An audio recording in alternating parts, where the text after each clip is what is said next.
So, since this is my last post,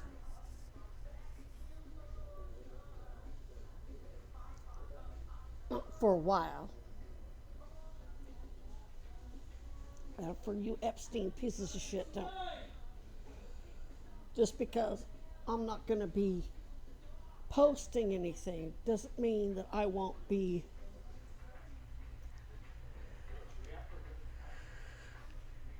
keeping plenty of notes. I got 3 of these. It's set in a whole bag full of pens,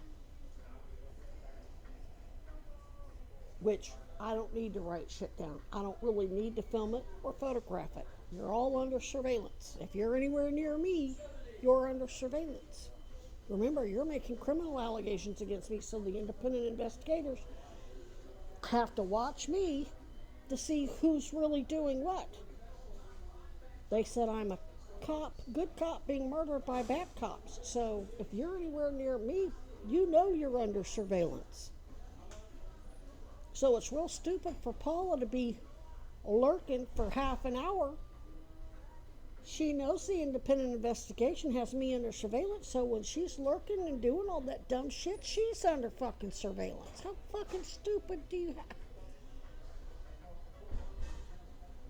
Anyway, my point is, just because I'm not going to be posting it so everybody can fucking stuff their face with popcorn and watch the drama and benefit from our AA investigation, I'm going to keep it private. And when I'm deposed or ever get a fucking chance to do the restraining order, and if I have to call 911, I'll do it. So don't get no fucking ideas. This isn't going to benefit you in any way. If anything, it's going to make things significantly worse for you. Because these independent investigators in both states have made it clear they want you big fish like Piper and Weinberger and Hoare. They want their big fish in a big barrel.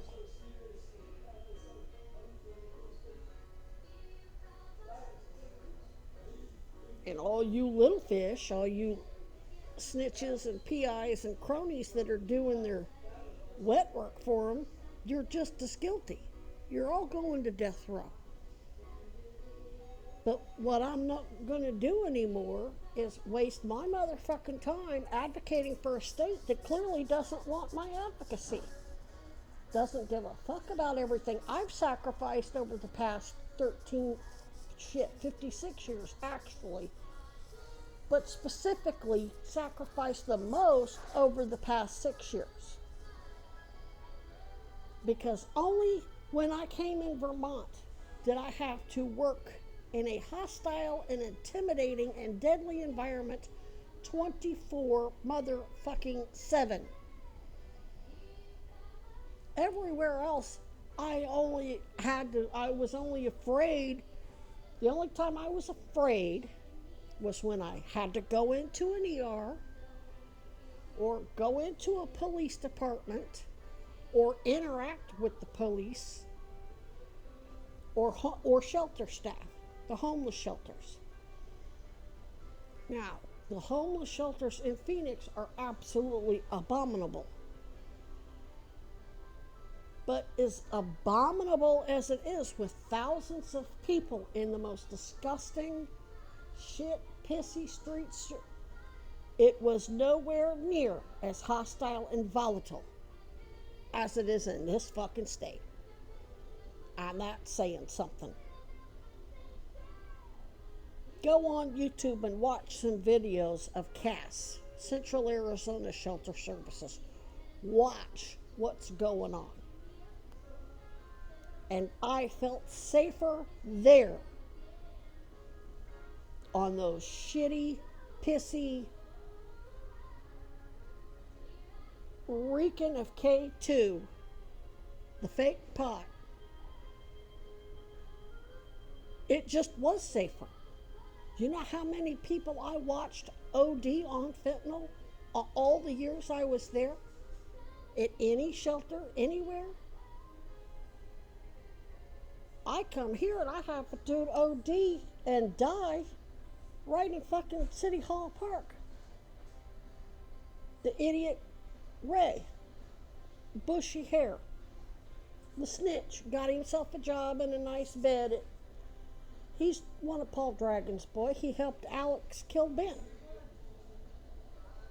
I didn't let him know that he confessed, but I played it off like he didn't because I wanted him to keep running his mouth. But yeah, he helped Ben. He's the one that gave Ben the fucking fentanyl to poison Ben with.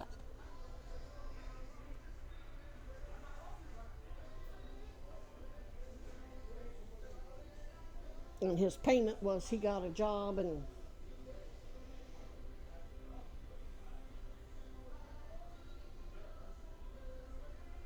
probably all the dope he can handle.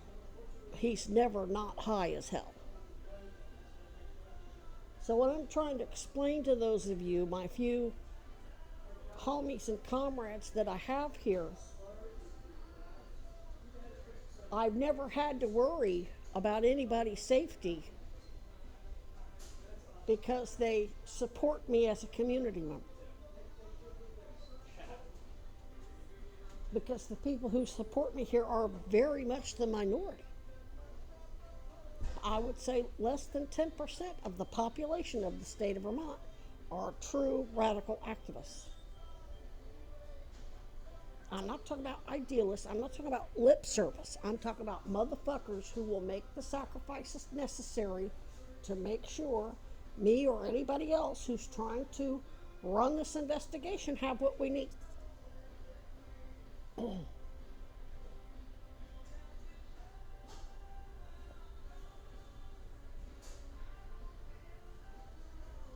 My face is mutilated, my dental plate is mutilated, my lungs are mutilated, my entire body's mutilated, my genitals are mutilated, everything on me is mutilated.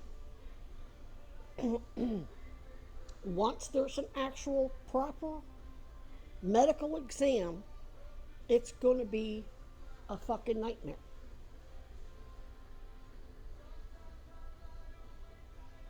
People will believe in God again, that's for sure.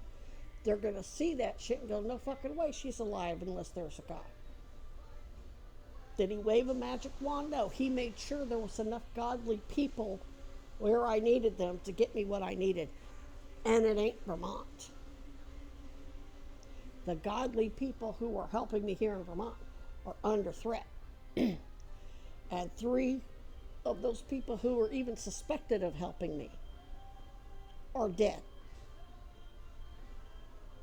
This fucking state is a fucking abomination.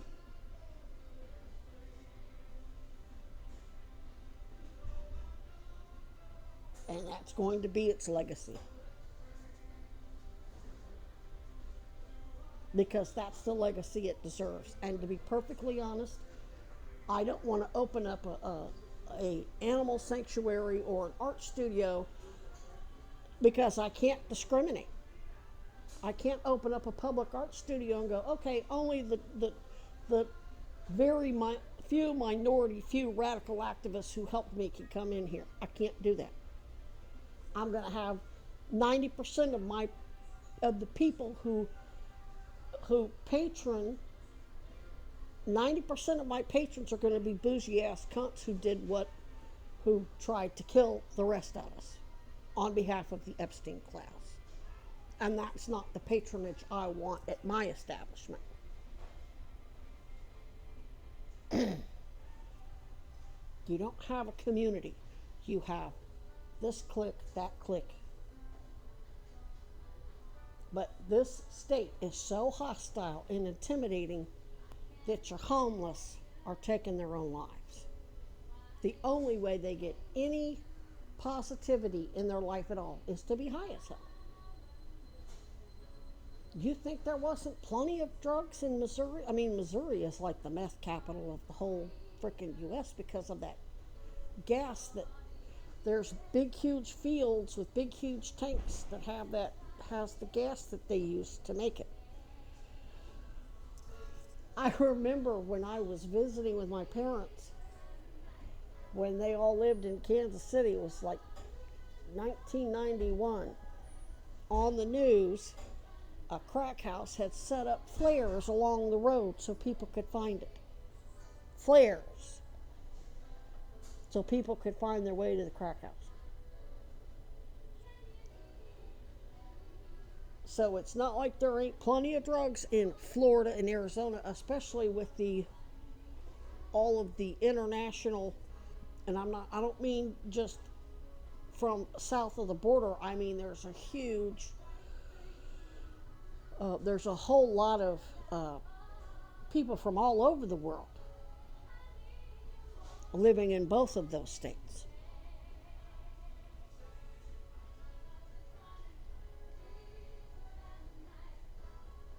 So there was plenty of narcotics, but never did I see or hear of anybody, especially all the people you have, because it's so fucking hostile.